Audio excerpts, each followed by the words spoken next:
Welcome back to another episode of the Grappling Growth podcast with me, Joe Story. Today, and our first ever in-person podcast, we're in Medellín, Colombia, but I'm joined by Alex Taylor. Alex, brother.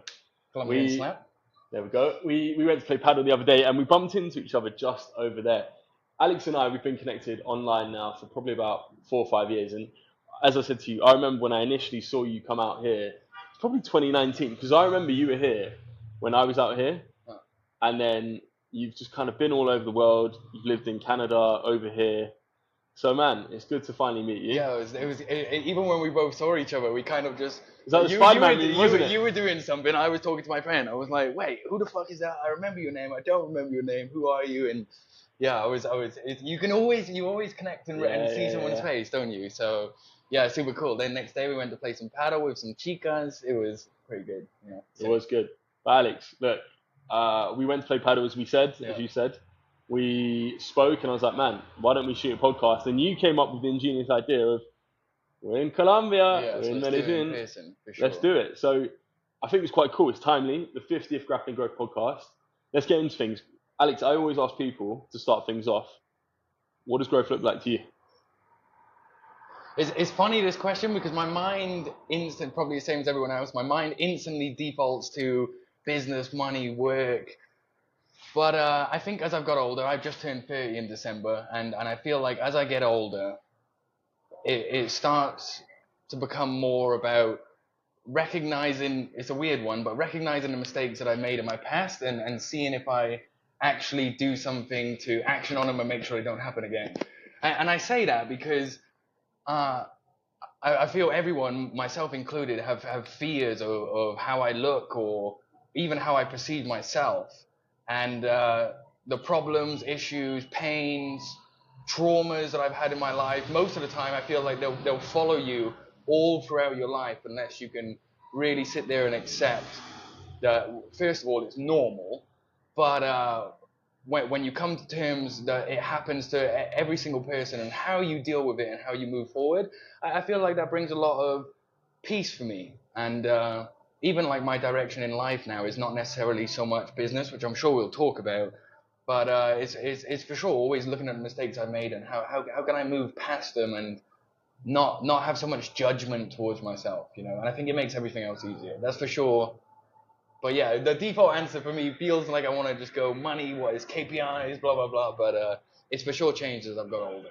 That's cool, man. And I think I have two branches of answers on this podcast. It is people talk about KPIs, numbers, business, finance, and then other people say growth for them is a more personal, intrinsic lens, which is actually the lens that I take. So it's classic, 1% better every day. Sure.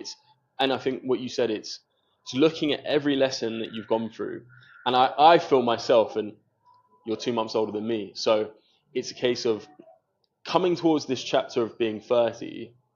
For me personally, I'm kind of reassessing my life. I've looked at all these lessons that I've made, all the people that I've done wrong in my 20s, and equally the things that I've made mistakes on, and looking at how I want to optimize my life for. And the goals, and I remember this when I started university, I watched Wolf of Wall Street, as I'm sure you did. Sure. And I was like, I snuck into the cinema with my friend, we watched it, and we literally came out, just looked at each other like, that's what we're going to be. Give us. And I remember, do you know Anton Krill? Rings a bell. He's an investment banker. For sure I do, yeah. We went to one of his talks when we must have been 18. And I remember we were with this other lad from my college. He went up to me and was like, you'll see me in 5 years. Yeah. But we were like 25, we're going to be there. It's just like girls, money, cars. Just we thought that was the epitome of life. And I think as you go through that decade of your 20s, you reassess. Like, as I said, I've seen your journey, and you've grown the agency, you pulled it down, you sold off the agency. So I guess right now, what makes you most happy in life? Don't say paddle, okay? It's funny because if you look at the type of work that we have, most of the time, unless you have a traditional business where you're all in person, which I don't know about you, I don't know anybody who's like, yeah, this is my business, I have 30 people and they're all great people. Most of the time everything's online, so it's a very secluded life. And I've always loved that. I'm definitely not one of them people who think like I fucking hate being alone. I don't like it. I love being on my own. I really enjoy it as well. Yeah. But the more time that I even unintentionally spend when people invite me to things, or if I go to play sports is a huge thing for me right now. It's for sure spending time with people, and it could be because I've spent so much time on my own that now, you know, I don't have that thing, I want that thing now. Who knows? But for me now, I feel like activities with other people, and of course relationships is a huge one. I feel like most people, you know, unless professionals, don't really talk about it. I feel like, you know, at the end of the day, love really is all that matters, regardless if it's, you know, relationship or with friends or with family or whatever it is. It's the only thing that truly matters in the end. And even finding that with new friends, of course, relationships, or even sports or hobbies or whatever it might be. That's really the whole category, regardless how you define it, is hobbies, doing things outside of work. I feel like everybody's been through that phase of like 24/7 fucking hustle, and there's nothing wrong with it. I've loved them times in my life, but the times now, like the weekends for me, unless I've got something really cool that I'm working on, which I don't currently, for me, I really start to enjoy the weekends for what they are. Most normal people, because not all of the friends you have in life will be business owners and do whatever the fuck they want. That's when they enjoy their time, is the weekend. So, yeah, spending time with people, really kind of trying to appreciate the time that I do spend with people. My dog is a huge one for me. He's 4 years old now, and it sounds so weird, but he's my baby boy, you know. So He is very cute. yes, I appreciate it, and you see, you can see the general theme. It's a lot more outside of just myself. It's people, memories, relationships, and talking about the past of all of the things I've done, which I'm sure we'll talk a little bit more about later. But I took all of that for granted because my mind was always in like 24/7 mode. I had a girlfriend at the time. She wanted to travel. I didn't really give a fuck about the traveling. I just wanted to make the money. So it's interesting now that all of the small moments, which are nowhere near as significant as the past moments, I start to enjoy them a lot more. Yeah. It's interesting.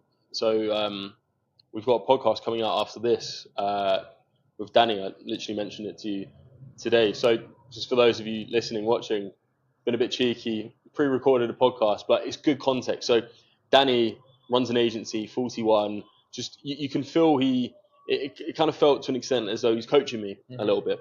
And I asked him, what are the biggest lessons that you learned throughout your 30s? He's like, fuck, what a good question. And I think obviously we're just starting our decade in our 30s, so we can answer that for someone in their 20s. And one of the questions that I'll ask you later on is, what advice would you give to 20-year-old Alex? And 10 years on... Oh, it gives me shivers. Yeah. I think about myself and that, and it's just, wow. That thing I was talking about of like, oh, mistakes, oh, look at all the shit you've done, oh, the good stuff. Yeah. Advice gives to 20-year-old Alex. Jump on steroids earlier. Point I'm getting to is, like he was saying, he's like, nothing really matters. He's like, I would spend more time with my kids. A lot of it came down to what you're saying, relationships, moments. He said, don't work as hard. He's like, most of these things, emails, all of this bullshit, it can wait. And literally before this call, I kind of got, between that podcast and this, I got caught up responding to a few things. And I'm like, you know what? It's actually, that shit can wait. And even another client was like, oh, hey, can you give me a call? I'm like, no, I'm not speaking to you until this afternoon. And we'll see. It's just, it doesn't happen like that. But it's interesting you've kind of gone through these pivots. And I think you only learn these lessons by scratching these itches, so to speak. And the itch for you before and for me was, you have to work. And if you're not working, what are you doing? And right now, I've hardly seen anything in Medellín. I've gone around, but for me, I've been working in this place. I've been operating in the same square mile, just doing stuff. And that's perfect for me. And I know the next chapter, something's going to be different. So talking about relationships, happiness, you've gone through the period of just dogging away, working really hard. What does the ideal work-life balance look like to you right now? And I want to follow up on this point because I think there's something very important for me that I've learned throughout life, which is even what the next guest says is, don't work so hard. It's not that simple. I don't think it's that simple. I think you need to be very careful about listening to people's advice because it's an unconscious thing. You don't I don't think everybody grinds and works because somebody on social media told them to. It's just how they feel in the moment. Like you saying, oh, I was there and I was replying. It's just like, that's a part of just who you are. Mm-hmm. Some people wake up and they have a very normal life and they don't really look for anything bigger. Some people, it just comes naturally to them. So that advice of like, try not to work too hard in your 20s, I think it's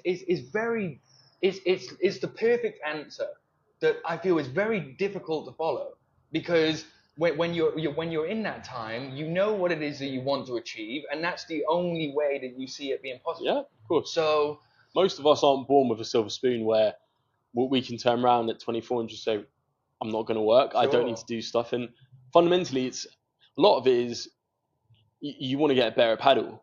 You can't just say, you can't talk about getting better at paddle. The only way to get better at paddle is to play paddle. The only way to get better at jiu-jitsu, football, to get better at business, like as we know, you can read all the literature on sales books, how to sell.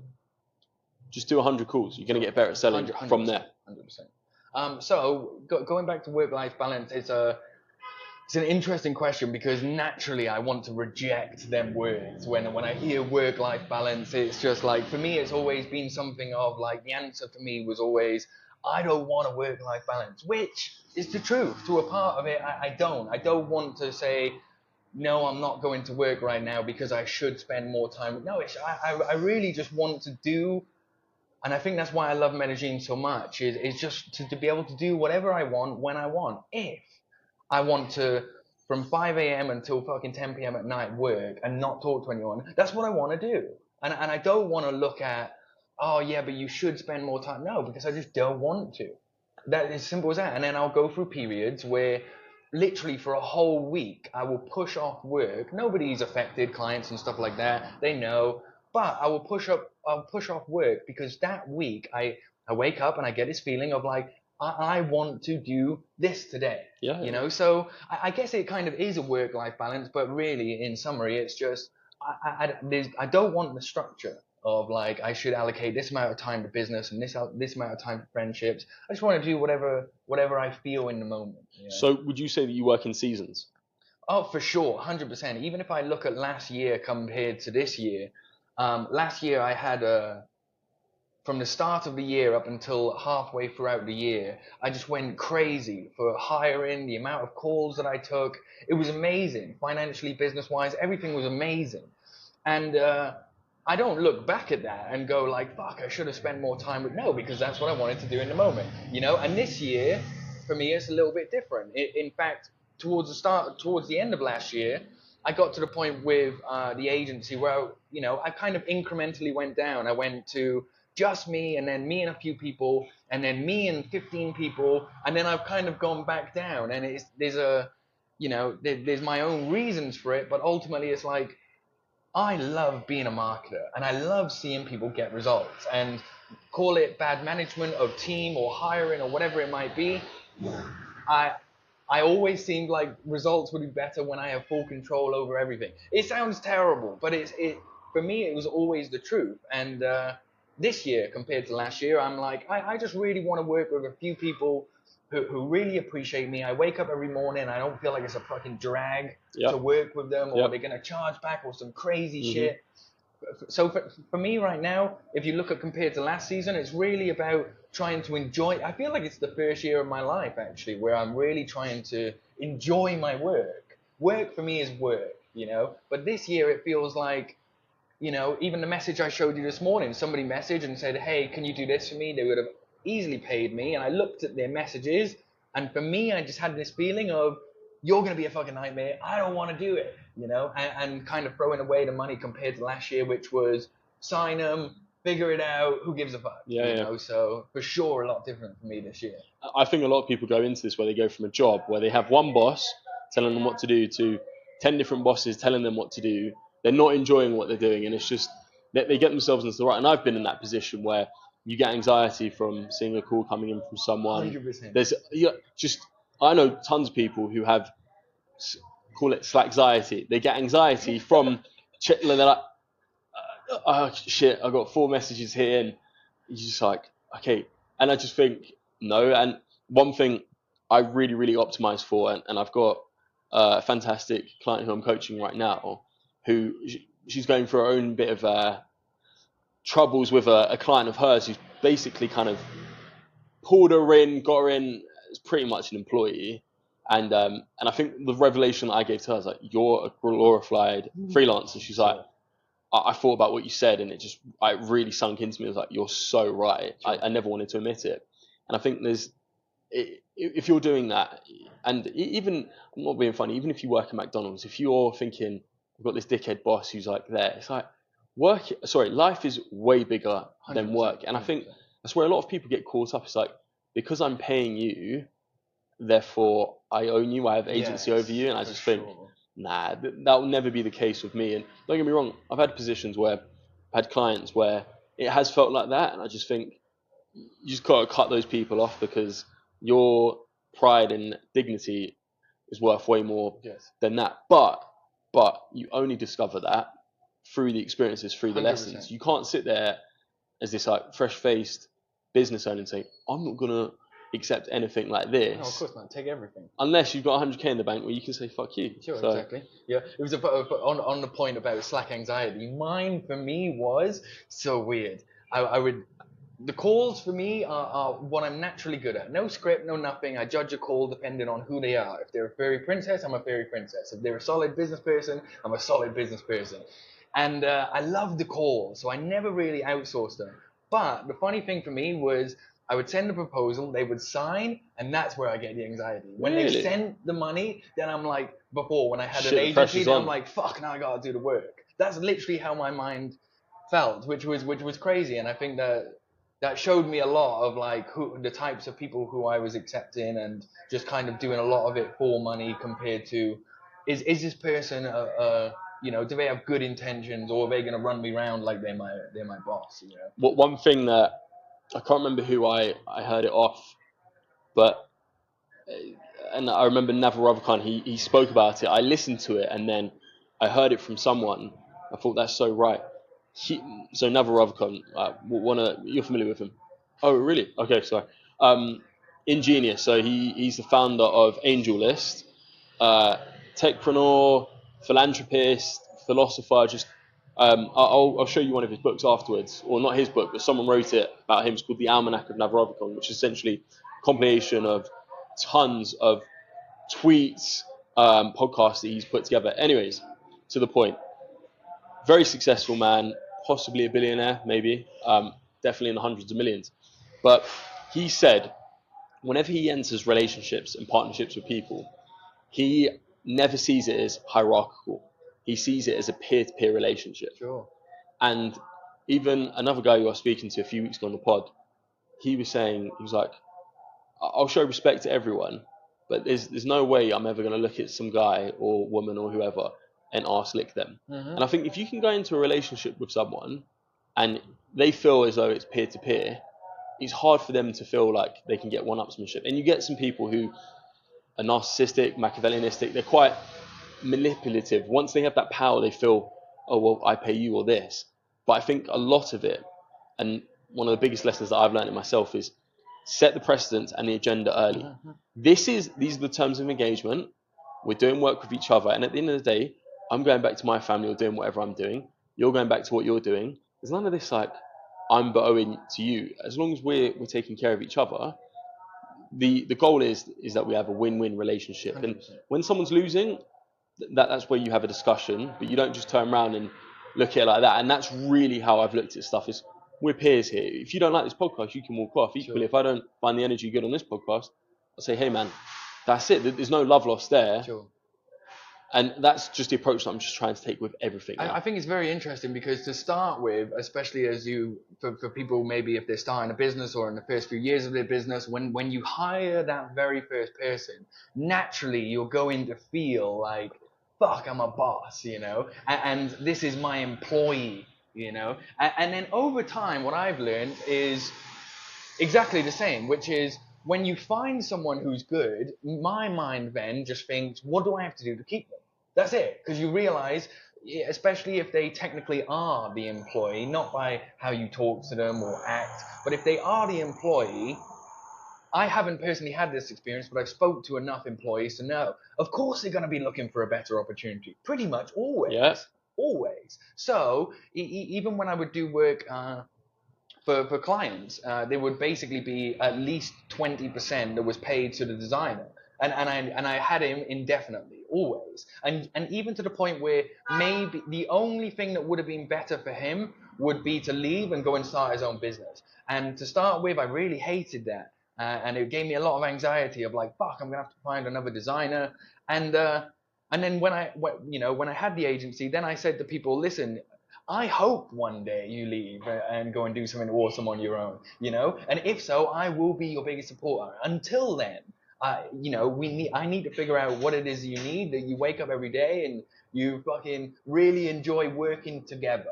None of this fucking, hey, we're like all of the traditional work stuff. I feel like a lot of stuff has changed compared to normal work. You see some funny videos on Instagram of bosses talking to their employees of like, hey, you were 5 minutes late, don't let that happen again. It's just crazy shit compared to now. Everybody's human, everybody makes mistakes, things happen in life, and I feel that's also something good to add to businesses, is the more reasoning and understanding you can give someone with that boundary of don't take the piss and don't take me for a mug. Of course, that relationship becomes so much better. If you're 5 minutes late to a meeting, that's a different story. But Sure. if it's a case of getting in, and this is where I think a lot of people in the office, that there's all you take, no give. Okay, if you rock up to work at 9:05, but then if let's say you're supposed to finish at 5:30, if you're routinely there till 6:30, 7, and you're doing stuff on the weekend, well, it's that balance. One thing I've seen with myself is time's gone on, and I've got more relaxed as. I don't like being seen as a boss. I want to be seen as a leader, someone who sets example, who will go through all the fires that he asks. And I never use the word employee, but who gets his team to go through. Teammate, yeah, it's always that's it. Teammate. It's like, we're here. I'm paying you. I'm helping you get to your goals. You're helping me to get to my goals. We're helping the clients get to our goals. Hopefully, everyone is winning. And I think there are these things. There are times where you're thinking, and I think it's a case of sometimes whereby you're paying someone, and if they are taking the piss, you're like, no. This is where you're trying to manipulate the situation, or you're taking me for a mug. And I think something that I struggled with, because I was similar to you 2 years ago, had a team of 5 people based in the UK, and I slowly started to look at things and thought, I feel like not everyone, few of them are taking the piss. Sure. And it's like, the business ain't doing as well as it was before, so I'm stomaching all the risk, and you're here just not really giving a care, and that's it. So it's so hard finding the balance. And I think it's really, as Naval Ravikant says, he says, if you wouldn't do business with someone for a day, if you wouldn't do business with someone for the rest of your life, don't do business with them for a day. Sure. And that's the principle. I look at the values of people. It's like, I've had a guy with me now for 2 years. His name's Paul. And he's made mistakes, and he's like messed up at times. But I know, and he'll be editing this podcast actually. What's up, Paul, there we go. I know his heart is pure. Sure. He is one of the kindest, nicest people around.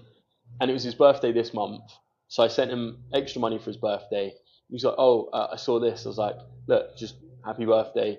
Do something nice. He's like, and again, this kind of comes round to his moral compass and just how he is as a person. He's like, yeah, thank you so much for that. I'm going to do something nice with my parents. Lovely. Because they've done so much for me. And I was like, what a great response. That encapsulates him as a person. I was like, you want people like that. I'd rather have someone who isn't as good at their job, but I enjoy the ride with, than an arsehole who's up himself or up herself. They're not the people for me. In some organizations, they're all about results. They don't care who they work with. Yeah, and there was a few good points here I thought about. One that we spoke about when we were playing paddle. I feel like as you get older and you progress more throughout business, when you very first start a business, there's a lot of pride, a lot of excitement. This is my business, So even as an example, when somebody approaches you and they say, oh, what do you do for work? The response is, hey, I have a business and I have 6 employees and whatever. Then you go a little bit further and then you go to, hey, what do you do for work? And then it's like, oh, I'm in marketing, And then you wait for the response. They're like, oh, whose business is it? It's like, it's mine. And then like, really? And like, whatever, it's not that big of a deal, And That's for sure something I think that comes with maturity, but also you have to make mistakes that you regret for your like ego to naturally come down, I think, and on the employee conversation, but one thing I've actually struggled with, and it comes down to personality types. For me, my highest value in life is communication, of trying, even on the topic of being 5 minutes late. For me, it doesn't matter what happens. If you can tell me before, I have no problems in the Absolutely. world. I have no problems ever. I will never have any problems.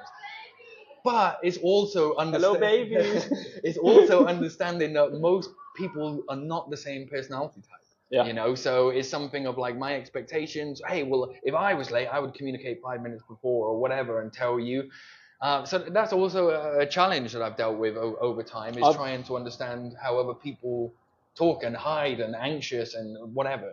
I've got a pretty cool concept, if I do say so myself, on this, which I implemented about 4.5, 5 years ago in my business. So whenever someone joins the team, the first task they have is, there's a Google Drive, and it's called the BBD Black Book, the Bespoke Black Book it's actually called. And it's about 3 pages long, and they just have to read it. That's the first thing they do. And then at the bottom of it, and there's literally just a history list of everyone who's put their non-negotiable in. And they say what their non-negotiable is. But they have to read it, and they just have to understand what the non-negotiables, the black book is of the company. And where I got it from was Sir Clive Woodward, who was the England's rugby coach in the 2003 World Cup. So he inherited the team back in, I think, 1998, 99. England's rugby team, pretty shit. But what he did is he put this black book in the middle of the change room, and Alex Ferguson kind of has this, Rio Ferdinand spoke about it, whereby he was there, and he's the leader, he's the boss. But what he said is anyone can go to this black book and write down a non-negotiable. So for instance, in our team, we use Lombardy time. So if we've got a client call, we say Lombardy time, which just means we get on 10 minutes early. Yeah. And if people, and I've had guys who, they rock up to the meeting 3 minutes beforehand, just there, and I'm like, we do the meeting, and afterwards I'm like, hey mate, how comes you weren't there, Lombardy? I had to finish off this piece of work. I was like, no. If we're saying, and anyone can call it doesn't even need to be me, it's anyone in the team. But if someone calls Lombardy time, you just honor it. It's not a discussion. It's a non-negotiable. That's what you do. Sure. And it's just picking up these things that you have within your company. If someone doesn't like it, they just need to tell you from the get-go, and then it's probably just a cultural misalignment between you and them. And it's just having those things set in place. Which, at the end of the day, you can be late to everything else you want to be to in life. I'm late with my friends. Yeah, it happens. But when it comes down to work, for me, it's just a different mindset. For sure. On that. So, obviously you have that one thing with inside of your business that you get people to do, the black book or whatever it was. And because I mentioned personality types and stuff like that is so important to me, whenever I would hire someone, which I think is a fantastic thing everybody should do, is I send someone a 16personalities.com, and it basically, if they go through it, it's the same as there's a few other ones out there. There's one that Tony Robbins created. There's a few others that people created. But if people, whenever I would hire someone, and it'll make sense in a second, whenever I would hire someone, I would get them to go through it, and it'll take them 15 minutes or whatever. I get to read their profile, and it's perfect because and just for fun or curiosity, you guys should 100% go and do it for yourself, because I've never done something that's so scary that I read it, I'm like, how the fuck do you know that about me? For relationships, business, children, everything. And it obviously makes sense for employment or work, because if you're looking for a sales guy, you're probably not looking for somebody who is chill, relaxed, very detail orientated. That's probably the project manager type of role, You want crackhead energy, will wake up and do what the fuck they're supposed to do, And that 16 personalities for me was always a good test, because I could look at it and I'd be like, okay, I'm trying to find a designer. What should he be like? And I would look at his personality test, and it gives you such a good idea, because on interviews, depending on people's life situation, maybe they desperately need money right now, maybe they haven't had a job for 6 months. Smokescreen, really. Whatever it is, they will be whoever the fuck you need them to be. But that personality test will not lie. It won't lie unless they lie on the question. So for you, what did your results come up as? My personality type is one called The Debater, which even if you look at the photo, it's a guy sat here like this, just fucking telling people Your what country to do. needs you. Yeah, it's like if I was to take the best part about the personality test, it's I am best suited if you can put people in front of me and I need to tell them what to do in a good, articulate way and make sure that they get it done. Not like a manager, project manager type of thing, but I think that's why I'm good at my job is people will come to me and say, hey, this is my business. I don't know what the fuck to do. I don't know what funnel to do, ads. I don't know what to do. What should I do? And there's something in my head that will just instantly, probably same for you now, with experience as well, it comes. But for me, there's just something that just comes where I know what to do and I can tell and make sure people do what they're supposed to do. Even if we look at like typical hierarchy leadership type roles, I assume if I didn't have my own business, that's probably something I would be doing. You know, either head sales guy or maybe it's head CMO and I have a marketing team and I'm telling them, hey, ads, funnel, copy, blah, blah, blah. So if that's the best thing that I got from my personality test, because I didn't know how to describe it for myself, but now even if I was looking for a new client and they thought it was more of a employment type of thing, and you know, I sack them off after, but they would ask the question, they would be like, if you was in a position that was perfect for you, what would it be? I would say, get me a team who don't really know what they're doing, just get me bodies, and I can tell them exactly what they need to do and how they need to do it. So that personality quiz is so cool. I love it. It's like the saying, you'd rather have an army of 100 sheep led by a lion than a sheep leading 100 lions. 100%. And I think it's so prevalent in business that you've seen it time and again where you've got someone who's incompetent, who football teams are the best example. New manager comes in, boom, team goes from average to overnight success. Probably the best example right now. Are you a football fan?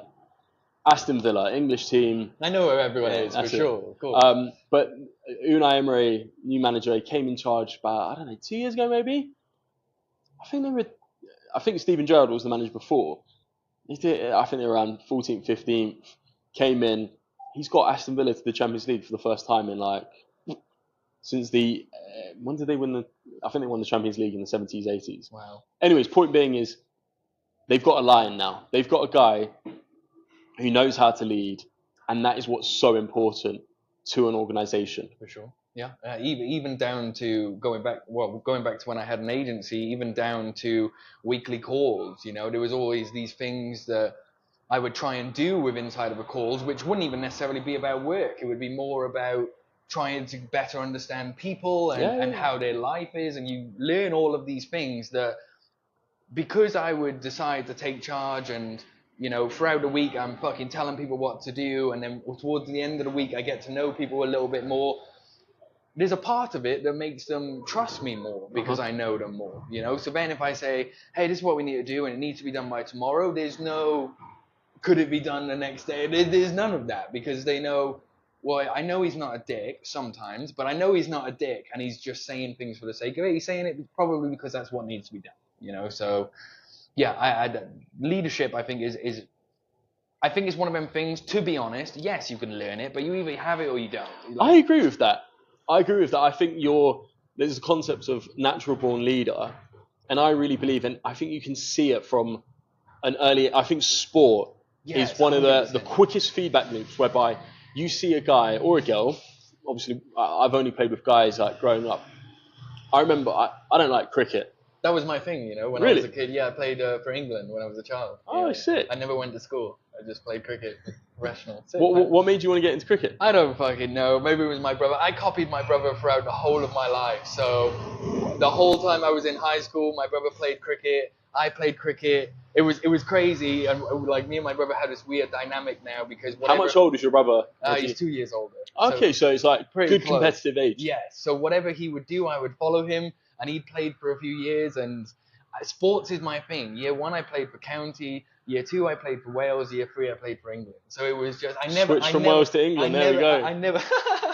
I never really went to school. I hardly done the exams or anything, and they had like some special exception. But yeah, cricket was my thing. I think I was in year 10 or 11 at school, in a PE lesson, and I was with all like the shit guys, the fat kids, all of that.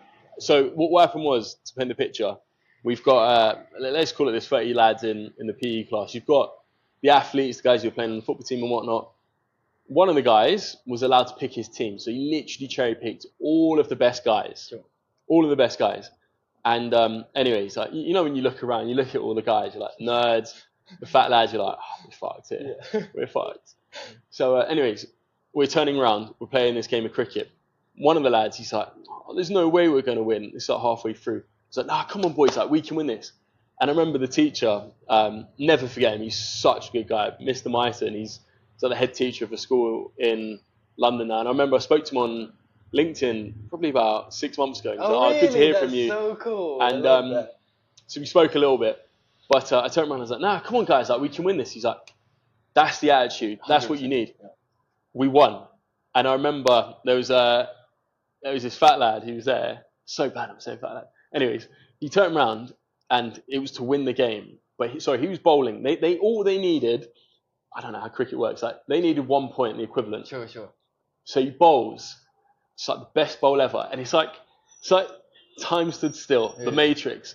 So he bowls this ball. Bang.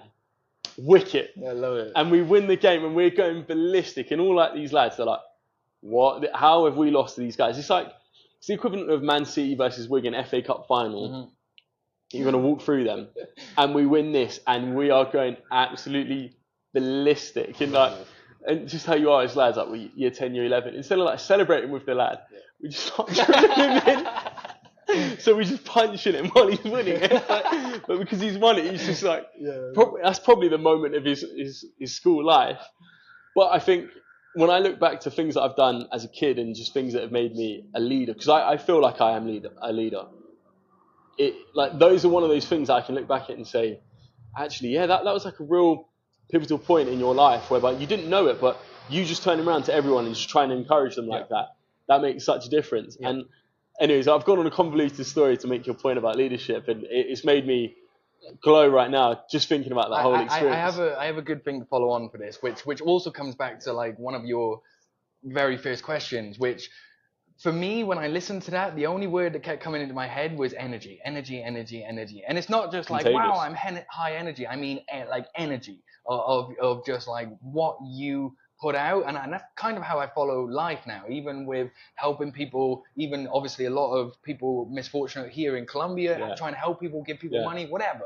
And I always kind of try and follow this rule of like, whatever I give out, I will get so much more back. And it comes down to energy. Even listening to that guy for that story, it's perfect for me at this very second in time, because like I said, I've been playing paddle and I had this partner, and I recently just sacked him off because I didn't know how to, without trying to offend him, say, your energy sucks, we're playing together. And even if we lose, there's something in my mind that we can always win. We can always win. That's just how my mind works. And for him, I can feel his energy go down and he doesn't want to play anymore. And energy is infectious, and I think that's also why who you spend time with is very important. One of the things that I'm really trying to focus on right now in my life.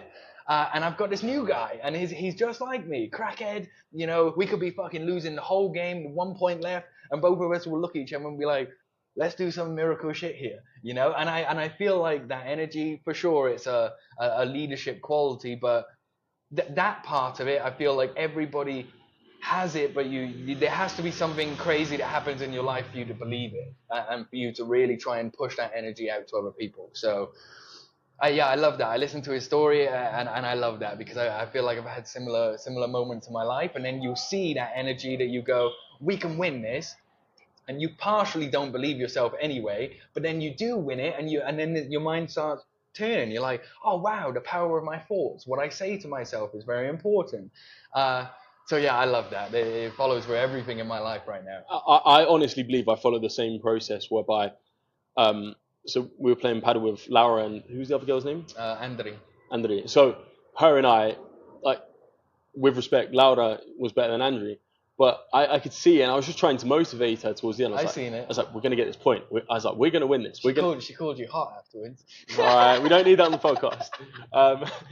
But yeah, I was just saying to her, I was like, look, we can win this. And I could see her confidence growing. And I was like, she'd make some shots. And I was like, is she going to get this? And she'd get it. And I was like, yeah, like that's it. And I think that you can go in two different directions. You can turn around to someone and be like, oh, we're fucked. Yeah. And they'll feel that. They'll feel that. You don't even need to say it. No. They can just feel that energy of you don't believe in them. Whereas you can, and I think sometimes it's a case of faking. You'd be like, I don't think we're going to win this. But you know what? Would I rather a guaranteed loss, or would I rather a 1%, 10, 50% chance of winning? I'd rather take sure. the 1% chance all day long, just to think. And if I haven't got that in my mind, and I think jiu-jitsu is a great feedback loop, because you're there. Like I was rolling yesterday with a black belt, and I was like, oh shit, I know I'm fucked, but my mind goes to, well, I'm fucked anyways, so why not just make this a little bit less fucked? Let me just see if I can do something to him. Exactly. And I think the only way how you improve in life as a human is through chosen suffering. I'm a big proponent of put yourself in uncomfortable positions, because when unchosen suffering happens, which eventually it will happen, you just become better at adapting to it. And I think there's just so many people that I find, and I think entrepreneurship is a great lesson in this, that they just accept their fate and destiny and are like, well, what's happened anyway? So that's it. Do you think for you personally, you've always had this mindset of, I call it the dog mindset, where you're always like, I don't care, I'm just going to give this 100%. Do you think you've developed it? I feel, because I was military 16 to 21, so there's a huge part of that where they for sure instill it in you. Force discipline. Yeah, fucking throwing shit out the window at 2 a.m., go run, all of that crazy shit. I feel like a lot of it comes from that. I do think it's a natural thing with inside of who I am. I do feel like it will also develop, but we talked about early on, going through seasons. Like there's for sure times in my life where I feel not good enough, not worthy. Oh, maybe this is what my life is. Ungrateful. I don't know what the next business opportunity is. So it's not like I'm always fucking, I'm gonna give it 100%. Yeah. There's for sure times where I'm like, you know, it's interesting, because if without the knowledge, it's either dog mindset or borderline depression.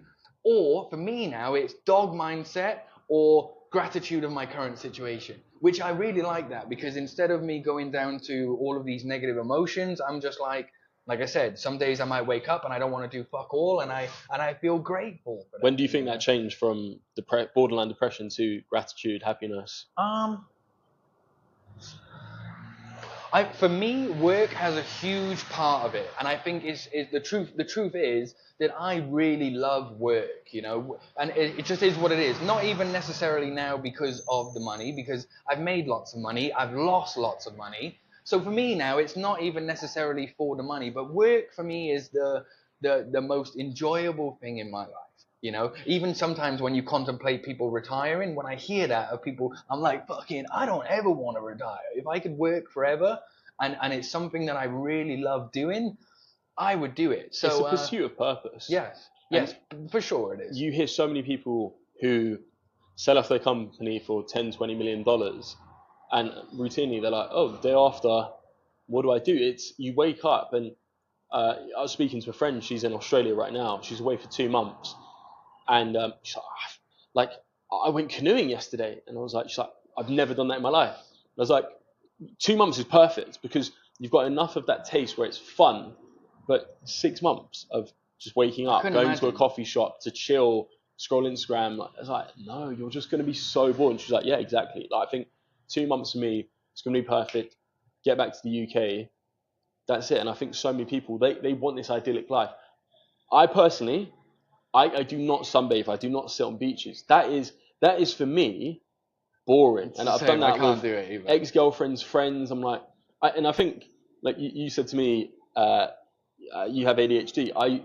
I think I'm undiagnosed, because I'm just like, nah, I need to be doing stuff. Sure. If I'm not progressing, I feel like I'm just slowly falling down the hill. Sure. Yeah, I get that. And I think that's where personal hobbies and relationships and friends are great, because there's also ways to progress there. So even if, for example, I had, like right now, for example, max amount of clients, I can't or don't really want to take on any more clients. The fulfillment is within these clients. There's not really much else that I want or can do. Mm-hmm. I do have to go and find it somewhere else. And but right now, that's for me, sports, hobbies, passions.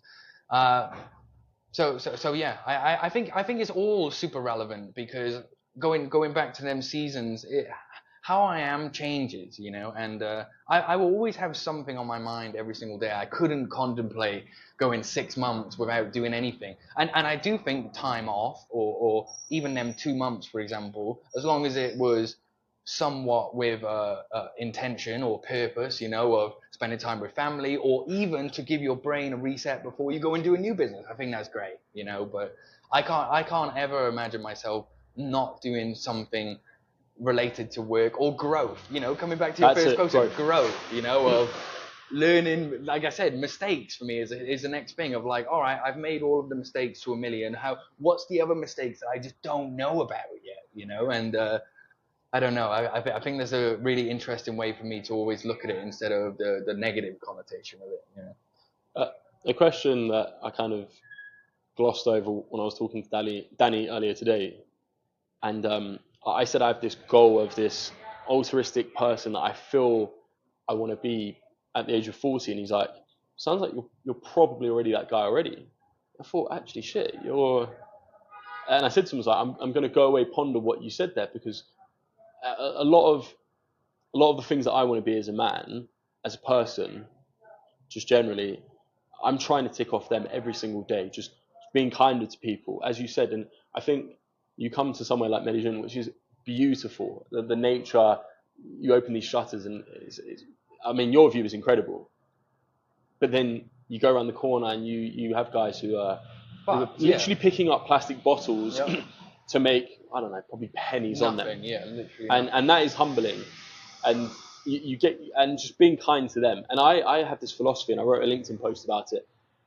I've always aimed to be as kind and nice to the cleaner as the CEO. Sure. Because at the end of the day, we're all going to die the same way. Sure. And in realistically, 100, 1,000 years' time, who are the people that are remembered realistically now? It's the Stoics, it's Genghis Khan. Sure. A lot of the people are remembered for quite horrific things that in their lifetime, probably a lot of people dislike them for, but they're seen as, I wouldn't call them martyrs, but I mean, even who's probably the most famous Colombian person in the world? Yeah, sure. Pablo Escobar. Sure. And you guys speak to the Paisas here, not many of them like him. No, of course not. He's had to crack quite a few eggs to make an omelette, and I don't mean that in a good way. Yeah. So it's interesting. Your worldview, how do you think it's been morphed by living in Medellín?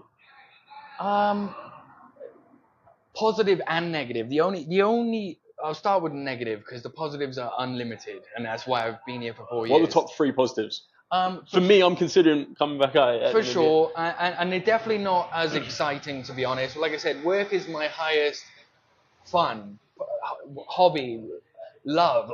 Work is everything to me. And everyone who I've ever worked with is all US time zone. That's number one. And this is the same as US time zone. Pretty boring, but it's the truth. I've lived in Dubai, amazing, time zone sucks, up at 2 a.m. Bali, amazing, time zone sucks. So that time zone is for sure one of the most important things for me.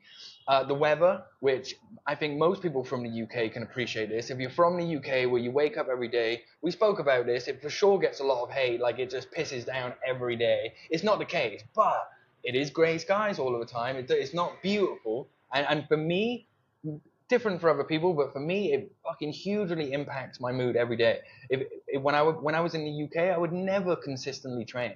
Or some days I would wake up late, or whatever it would be. It's because I would open the curtains, and it would be grey. And for me, that morphs into my mood.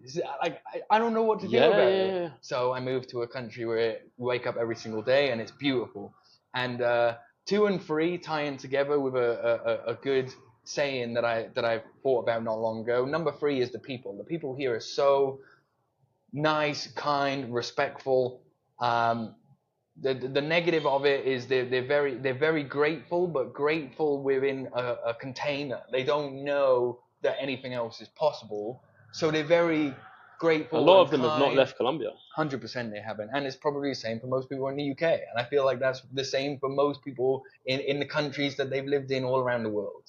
Even poverty here there is a poverty in the UK. There's poverty everywhere. Yeah. But the poor people in the UK are not fucking anywhere near as nice or grateful or kind or whatever it might be. I'd rather be, I mean, you don't want to be homeless regardless, but I'd rather be homeless here than So would I. in the UK. The UK, it's literally from end of October to March, brutal. And then when COVID happened, that was the only time where homeless people kind of got arrested. Like, they were like, "Oh, hey, COVID's happened. You can have your own shelter." And it's like, it's quite crazy that something like that needs to happen, whereby they let homeless people get then. This was back end of 2023. So this was start of November, and I was in a pub in central London with a few mates. Went around the corner, and I saw this homeless guy, hood up, jacket on, sleeping, and he was sleeping below essentially a vent where he was brushing out all the hot air from the building. It was a hotel. So anyways, I was like, looked at this guy and I was like, fuck me, like, what has happened in this guy's life to get to that point? Mm-hmm. So anyways, I opened my wallet, I had £5, and I just slipped it into his pocket, his jacket, wherever. Anyways, went back out there about 45 minutes later, saw he just got up, and I was with my friends. So anyways, there, went over, just started talking to him, whatnot, and then he was like, wait, was it you that gave me that £5? I was like, yeah. He's like, oh mate, that's so nice, so articulate. This guy, and this is where I think humility comes into play, is year before, working in Canary Wharf at a bank, lost his job, girlfriend broke up with him.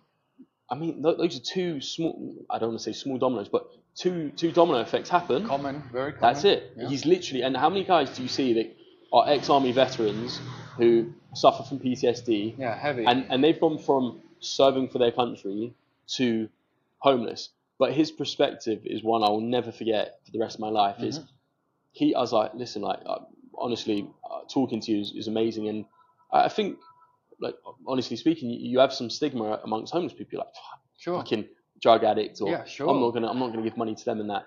And he was like smelt good. He's like, listen, I've got a gym membership. I can go to the gym every day.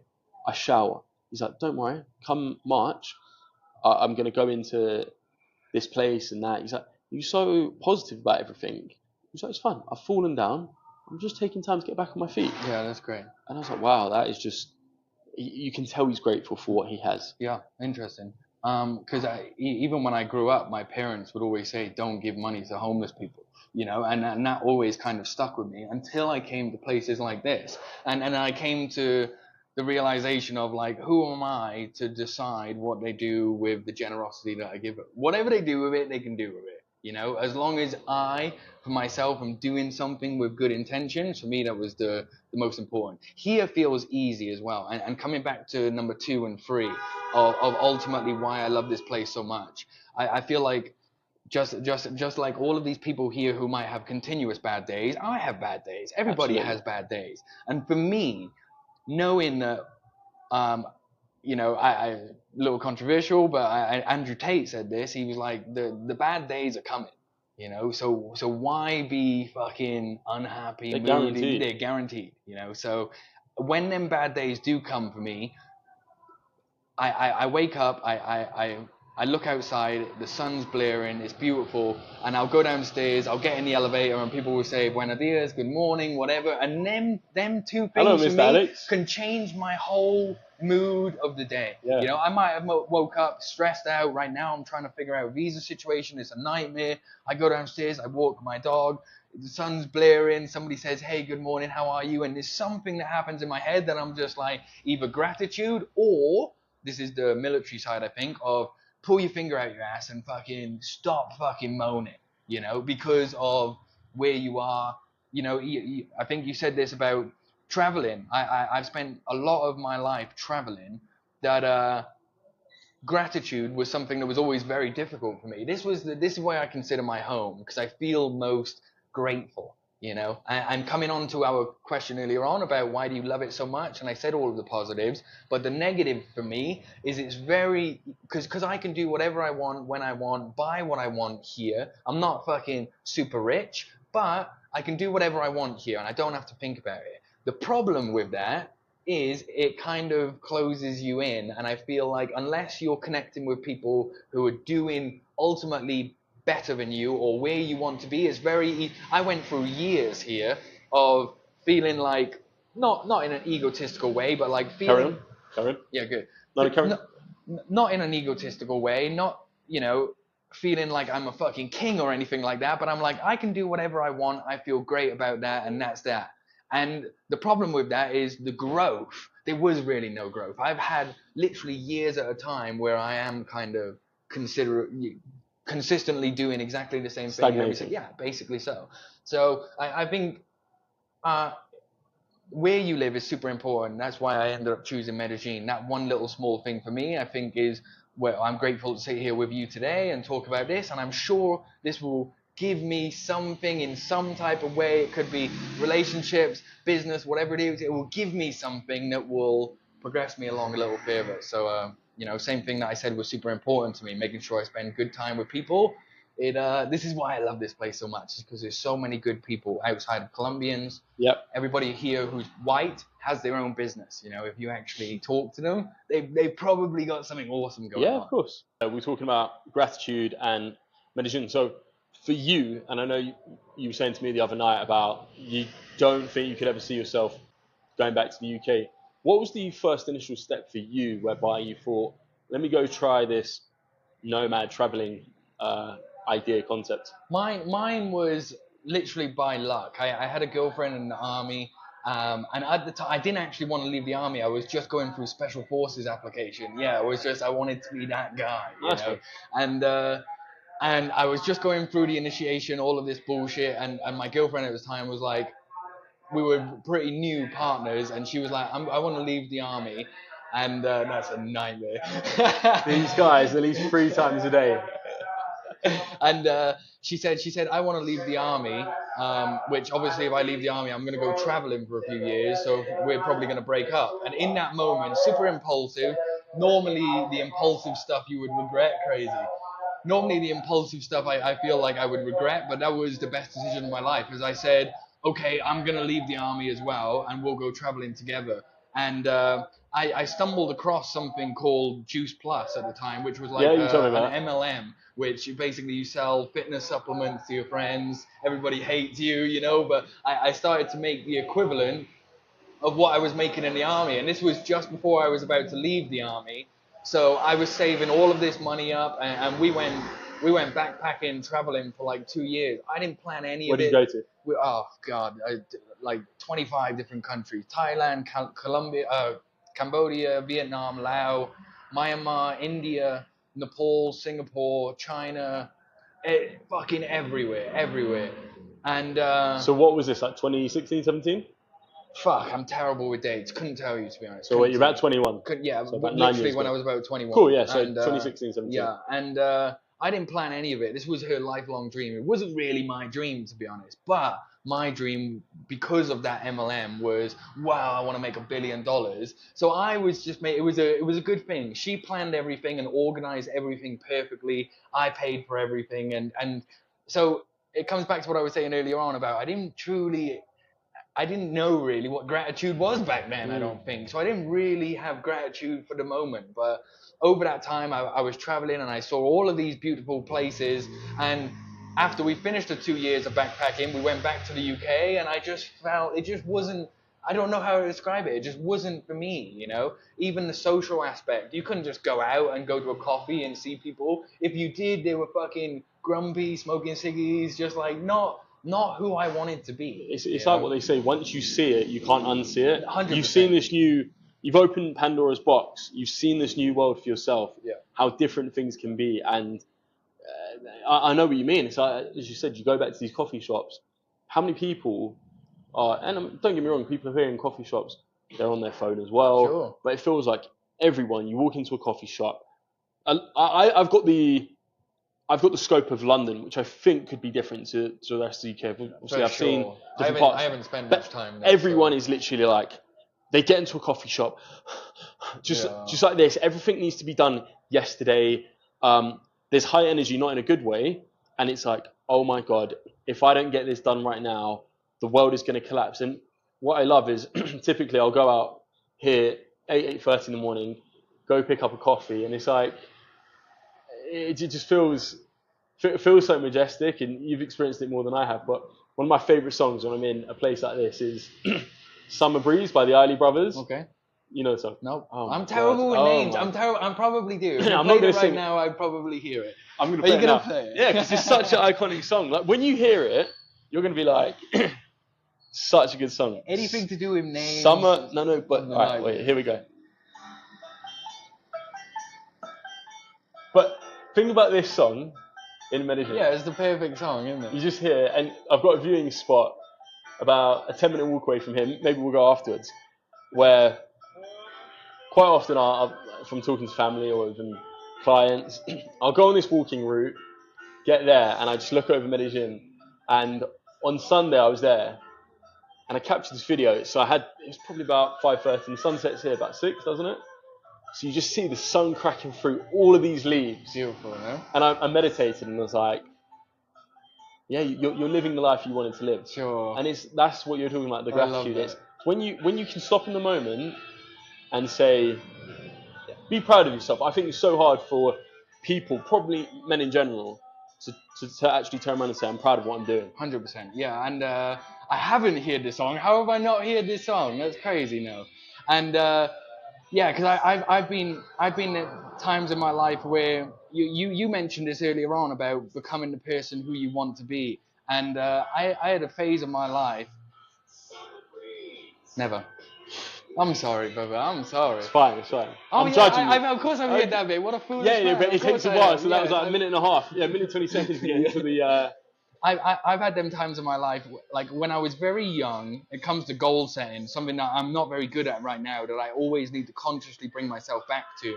Because when I was doing all of that backpacking, traveling, making a few $1,000s a month, I was like, what I want, the goals that you set, I want to make 5, 10, 20, 50K a month, whatever it is. And it was only by some random conversation from some guy or even a client, maybe, I don't remember. And I told them kind of my whole story, and they were like, wow, you're living like the dream life. And there was something in my head for me at the moment was like, I literally nearly broke down crying because I was like, I've been living a life that I told myself that I wanted to live, and I've just never stopped and realized it, which was bad. Why? Why? Because I was living in that moment, and I hadn't set any new goals, so I was still chasing that thing that I already have, but I just didn't know that I had it, you know? Can you do whatever you want whenever you want? Yeah. Do you have word for word abundance? Yes. Could I take a flight anywhere? Yes. Could I do anything? Yes. You know, and do I have enough money that I don't have to think about money? Yes, you know. And yeah, it was a real big shock for me because I was like, wow, I guess that's why there's a really, really cool photo of a mountain. I'll probably butcher this, but it's a mountain. It's like when you get to that mountain, there's a fucking even bigger one, but you have to set the goal to go there, otherwise the only direction is down. And that's what I done, is I just went down because I didn't look at that next mountain, you know. And that's something even to this day that I'm consciously trying to think about. What is that next thing? And truth be told, I don't have that next thing right now, and I don't have that. And I think it's down to who I am. Is I feel like I really care. I could create a course tomorrow about creating an agency or sales for agencies or funnel optimization. I could create 1,000,000 courses and they would probably sell.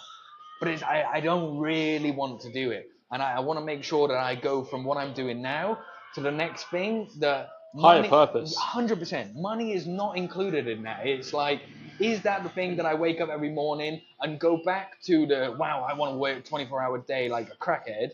But I won't do that if I really don't give a fuck about it, you know? So yeah, it's so cool to think about because these moments, these conversations, they always bring me back. Even after we finish this, I know I'll feel so much gratitude for like, what a great life I live. What a fucking, if I was to die, I've said this lots of times, if I was to die tomorrow, I would die with no regrets, I think. I have regrets, for sure, some stuff, relationships or whatever, Yeah, I know but as far as my progress in life, could I have made more money? Yes. But look at all of the things that I've done. But you could have made a lot less if you did something different. So 100%. it's always.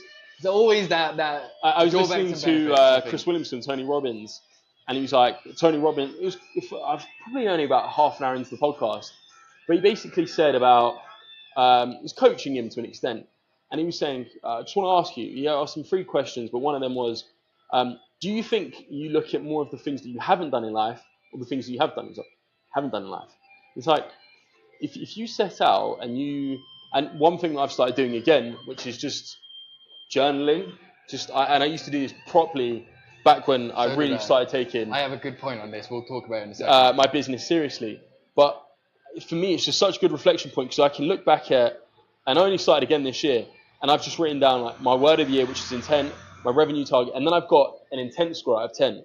So this was the 14th for the first. I gave myself an 8 out of 10 intent score. It's like onboarding call, sign a client, leg session, how many steps I did, and like I don't make it crazy. I don't have like a crazy journal. It's like, what are the things that I say I want to do on a daily basis? Do I hit it? And then I can look at the averages and say, yeah, you know what? As long as I can go to bed, I love that. as long as I can go to bed feeling pretty good, then that's it. Yes. And on the journaling thing, one thing that I'll say, which I really hate and you reminded me about, which is, unfortunately, I realized that I really journaled anytime I feel bad in life. I've heard a lot of people say when that. I feel good in life, I don't journal, and I hate it because I hate that I always open that book whenever I feel anxious, sad, frustrated, whatever. But to disregard that, I have so many journal books over the years that towards not like systematically at the end of a year I'm going to review it, but I've reviewed it after time, and I've looked and been like, I want to make 10K a month and have 3 employees. I'm like, what the fuck I done that ages ago? Yeah. That's so amazing to look at. It's so good because it's very easy for us to forget. And even on the point of what, you know, do you look at the things that you've done in your life or you haven't done in your life? I truly feel it's just natural emotion to look at the things that we don't have. Even with relationships, you might have the most amazing, perfect girl in the world, and yes, this might differ for men and women, but at some point, you will have that thought that you do need to control. Woman in the red dress. Woman in a red dress, of like, there could be something better out there. And it's a very tricky thing of life, you know, of even where you live, work, shiny object syndrome with business. That's very common. You know, you'll see all of this shit popping up with AI right now, and you don't want to miss the wave, FOMO, and you're like, maybe I'll create this side business. Yep. Oh, but what about what I'm supposed to be focusing on? Very difficult, very, very big, difficult challenge. For me, very difficult in life of trying to stay focused on what I need to focus on and not getting distracted by the potential of something better. I think it's the balance of, I was talking to my friend yesterday about this, so we were talking about girls' relationships, and he just got married. And I was saying that, and you learn through previous relationships of what you've done right, what you've done wrong, and more so you lean on what you've done wrong. You're just I'm very self-critical. So am I. And I'll just be like, fuck, but I could have done this and this. And it's the case of, and again, referencing Danny earlier today, he's got the 75% rule. He's like, as long as things are 75% there, then that's it. And I have 80%. I always say, for me, and I work off post-it notes every day. If I hit 80% of my post-it notes, that's a good enough day. Because I always want to stretch myself a little bit more. But I think what a lot of people do in relationships, business, is they're 80% complete, and then they go searching for this 20%. Sure. And then in the pursuit of the 20%, they drop off 60% of the 80. Mm-hmm. So then when they look at everything, they're like, I've only got 50% left. Mm-hmm. What's gone on here? And it's, you've given up so much just for the tip of the iceberg. And the iceberg really is not what matters. It's the substance. It's the relationships, the loves that you were talking about earlier at the start of. Yeah. That's what's important. You and I, we could go to a cigar lounge, eat the best steak in Medellín, flex. Is that important? Yeah. Is it important to you? Is that what you truly love? It's like, no, most of it's just bullshit, you know. Most of it is bullshit. And I grab my phone because every so often, right now it's just my dog because he's my life. But most of the time, whenever I have these thoughts or things that come into my mind of like self-worth, not feeling good enough, or even if it's problems in relationships, I always have this thing that I come back to. It says, it's okay to surrender. It's okay if it's out of your hands, which is very difficult for me. Who's that by? Fuck knows. Some random person. Josephine H. Sanders. Yeah, I saw it one day randomly on some quote. Right now, I actually don't have Instagram. I saw it on Instagram. I deleted Instagram like 5 weeks ago because of this conversation that we're having right now of like, my mood, my energy could be very influential in a good or bad way, depending on what I see. Okay. Sometimes I could see a friend and I could see them, they've just bought some fucking Lambo truck, and I'm like, wow, that's my friend, I'm fucking so excited, GG's to you.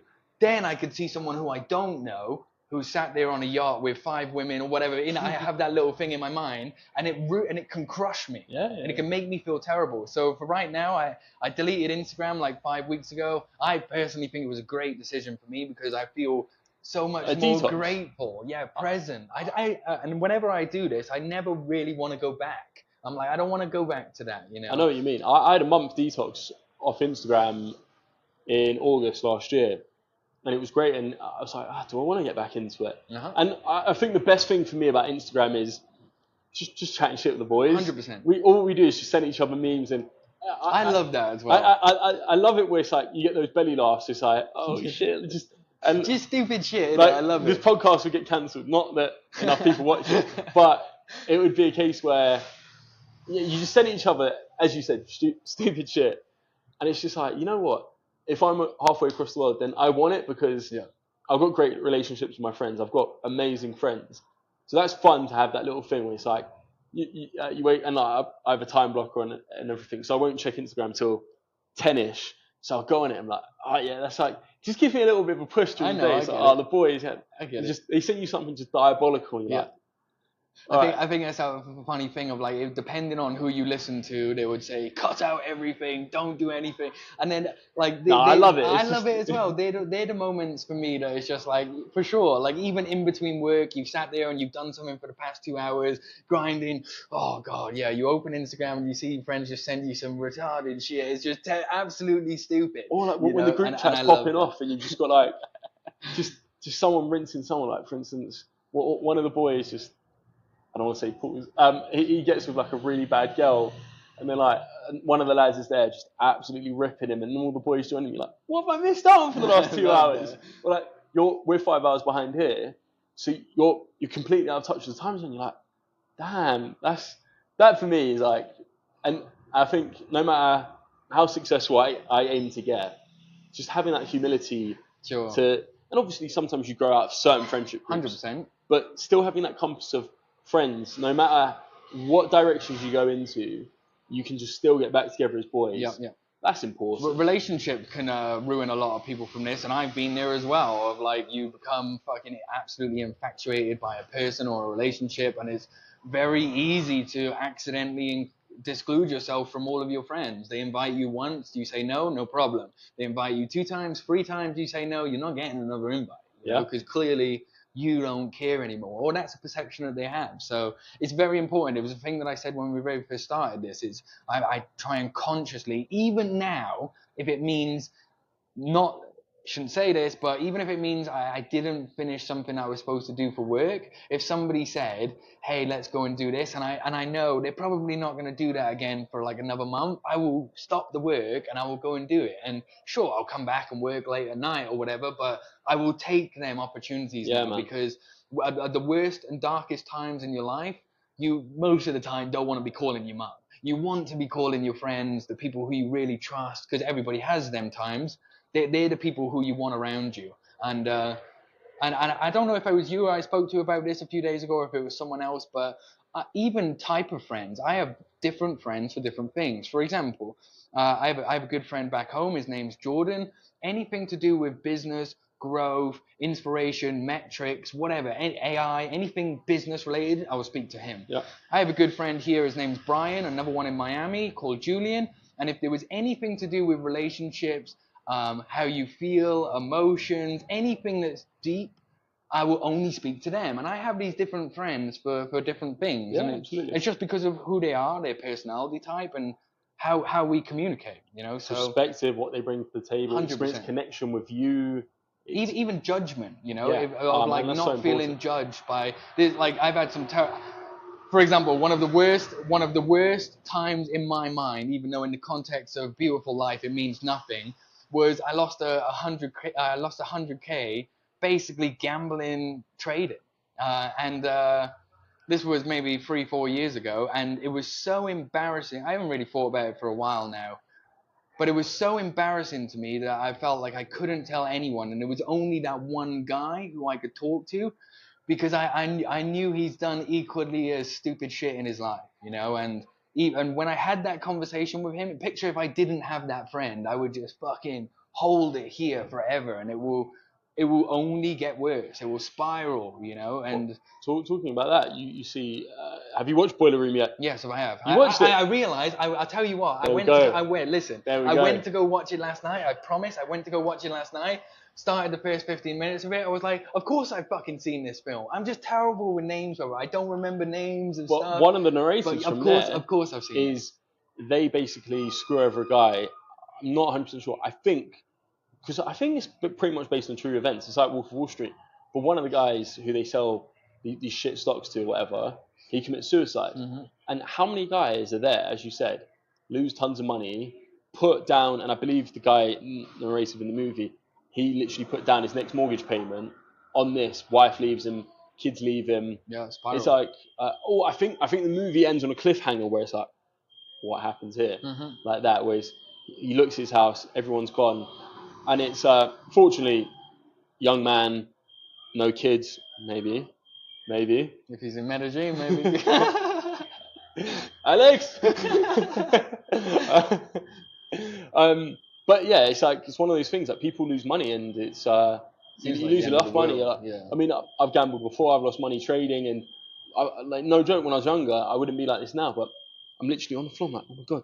Like, I've literally lost £500 in 10 minutes. Yeah. How? Yeah. I was up this much, and now I've lost this money. And you're like, but yeah, on high scales, it's money encompasses a lot of men, a lot of people in general. Sure. So it's one of those things, and for you, it's initially at the time you feel embarrassed, but now you probably look back at it as a massive lesson. Sure, 100%. Even Well, like more, I'm for sure a lot more careful now with how I spend money. I'm definitely, you know, I'm not like, oh, I won't buy these pair of shoes. Obviously not. I'll fucking buy whatever. I've seen your shoe collection. Yeah, I'll buy whatever. That's your banner stuff. As long as it's like, I have a rule.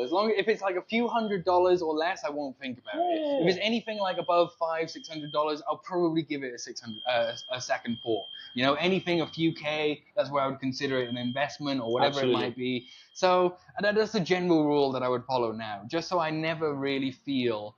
I feel like I have such a deep, I wouldn't necessarily say a good perspective, but a deep perspective of like how short life is. I think literally I turned 30 a month ago, and I had all of these horrible thoughts and feelings of like, what have I done in the past 10 years? Really? Yeah, because I'm never really looking at like, in that moment, I'm not looking at all of the things that I've done and I'm grateful. I'm like, what do I want to do? And wow, it seems so far away. Goes back to Tony Robbins' point. Yeah. We emphasize and we gravitate towards the things that we haven't achieved, that we don't 100%. have, and we really lean into that, and we think, oh, but my business hasn't done this, and oh, what if I did this right? But, I'm 30. When am I going to have kids? Am I ever going to find a wife? You know, am I going to be here forever, fucking living in some place that I can't even legally live in? You know, it's just all of these things that come into your head. Anyway, point being is, I always still have this good perspective of like, if I died tomorrow, I'd be very happy. I'd feel grateful. If anything were to happen, or even if I was to look at my life as I currently have it, I'm very happy. You know, I feel very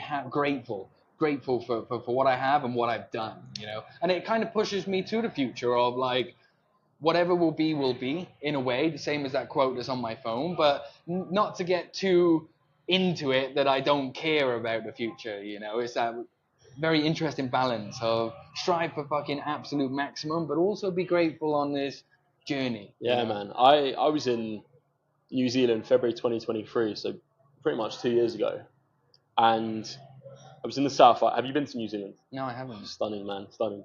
South Island. Walking around these fields at about 10:30 at night. It's still blue skies, clear skies. Gets dark there at about, more south you go, probably 11. Anyways, walking through, and I had this moment. Literally, I'm walking through, sheep on the left, right of me, and one thing that I really love about running my own business, doing my own thing, is I feel like I've got a lot of freedom in my mind. Mm-hmm.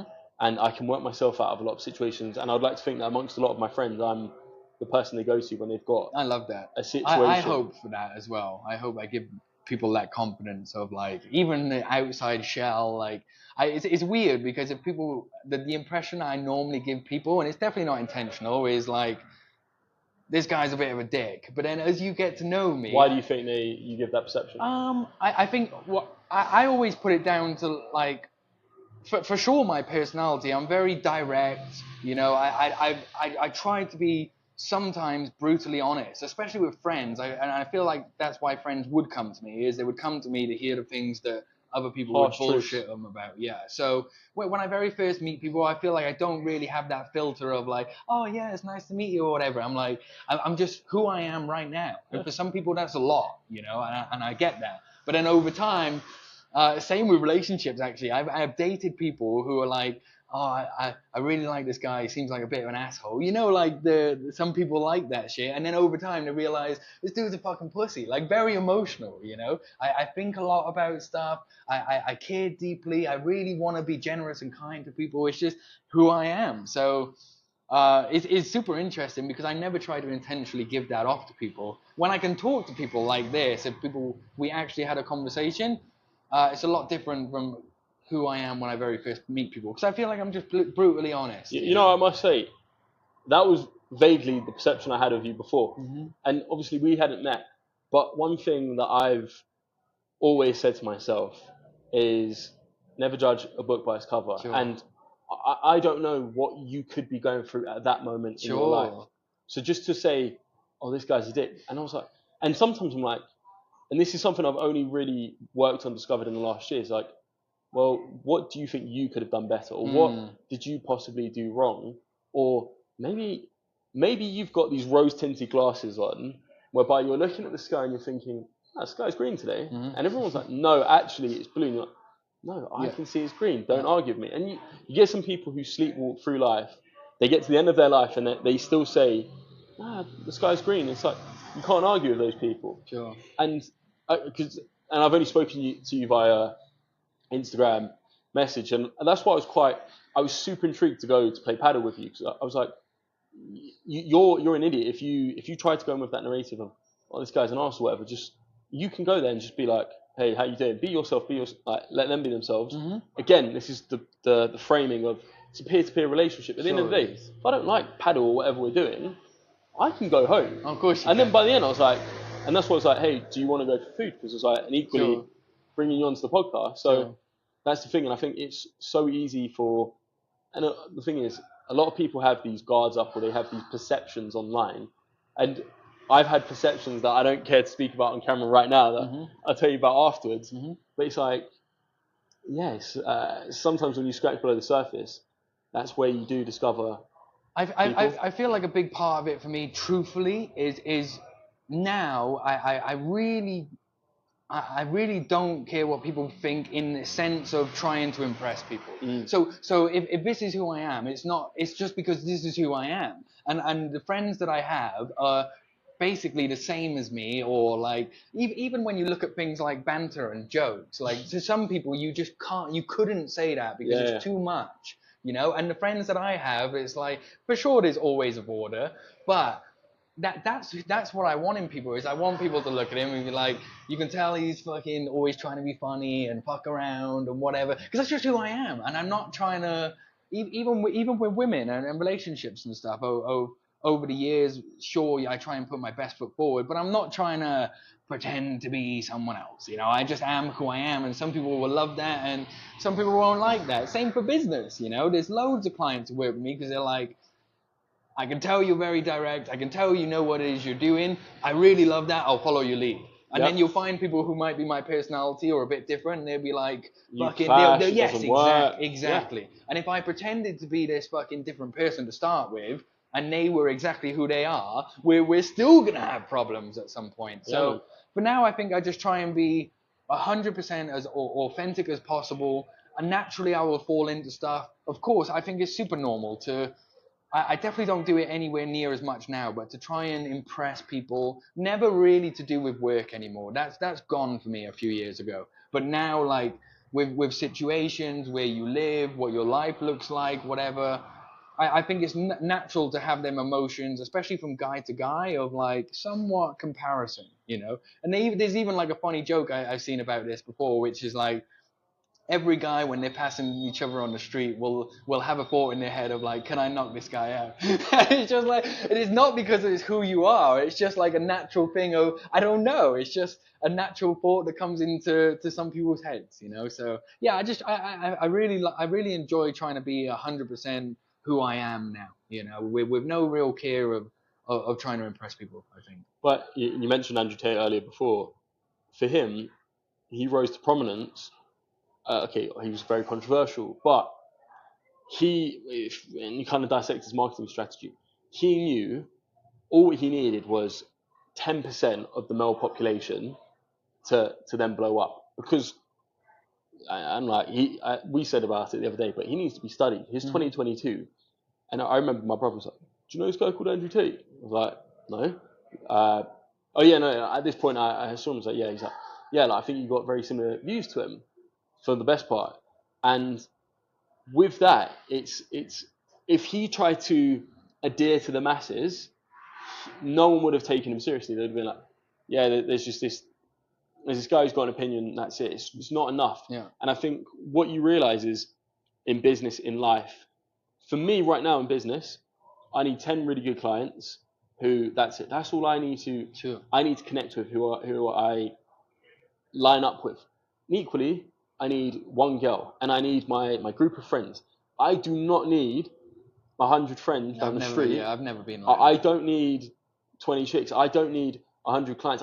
It's not even I don't need. I don't want. And I think that's a clear, distinct difference. Is what do you want? Some people want the bravado, that they want to run. As you said about this online agency program, even talking to Danny today, I've kind of gone through this paradox or this decision. Do I want to go all in with my agency or do the coaching as well? I'm like, the coaching for me right now is I'm going to have to put so much time and effort to sign clients to £500 a month retainers essentially, and I need all of these people here, and I need to make sure they're all happy. Or right now I want to optimize my life for health, happiness, wealth.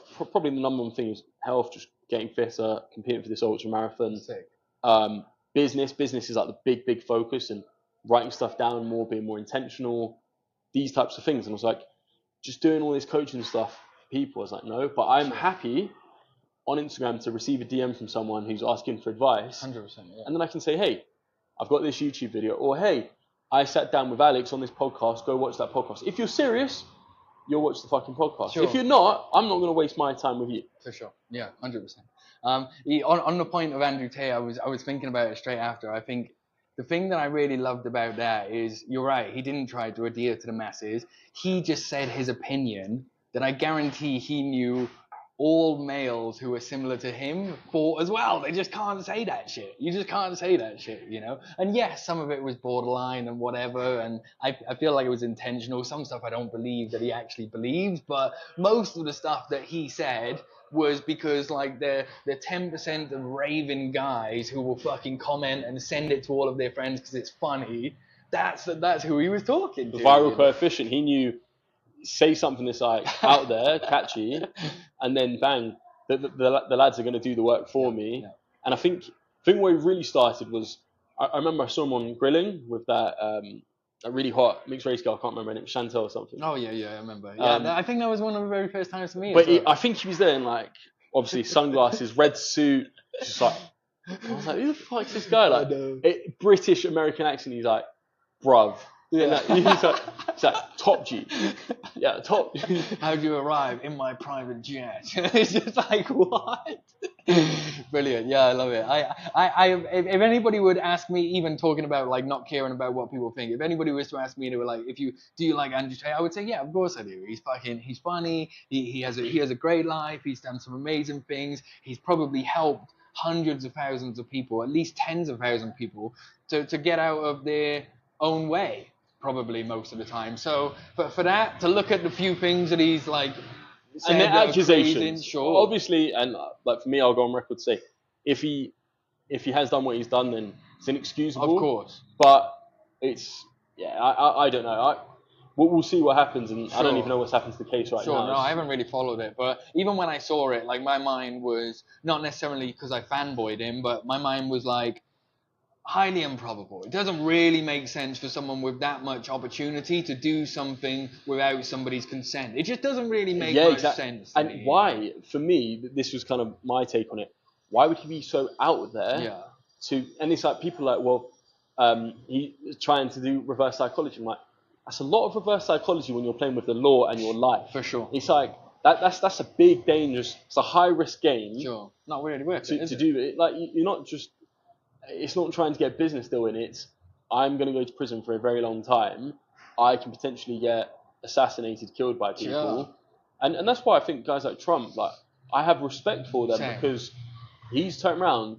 I'm not being funny. If like I said to you last week, I was walking through Medellín, lads tried to steal my phone out of my hand, and I was like, fuck. Like I wasn't shaken up, but I was like, okay, just be a bit more wise.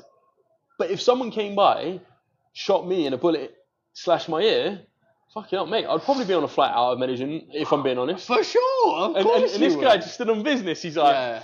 What was it? He went like that. Yeah, it's just like, oh my god. Yeah, so it's super admirable. I think it's super cool. And I've listened to Rogan talk about it and whatnot. And yeah, super cool. I think I'm talking about natural born leaders. I think that's just who he is. That's just who he is. You know, sure, some of it, like, I mean, the probability that in that moment he didn't feel any pain and just went like that for the camera. I don't know.